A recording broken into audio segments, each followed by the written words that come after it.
Hey guys, what is up? This is Windows 7. I'm running, and no, that's not the main thing. The main thing is I promise, right? I'm gonna get into this game dev thing.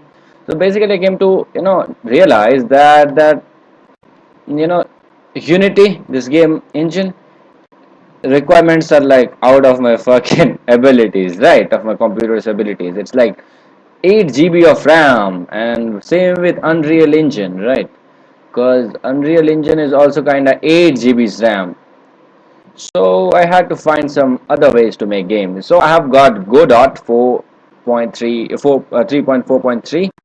So the best thing about it is that it's the best thing compared to every. I'm like people from Unity and Unreal Engine are shifting to this. This you just look. I will show you. Wait a second.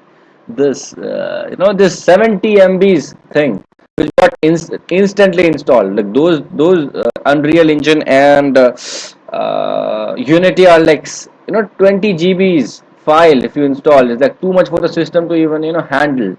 Like how advanced the system is. So bro, I just just in one click it got installed. Look at it. Look at it. Look at it. Damn it. So it requires just 4 GBs of RAM, and yeah, it works fine on this computer, like as per as I have read. Uh, you know, Requirements and shit I have read. So that's it. So I'm gonna link this in the description. Let's end this video. Ta-da, guys. See you.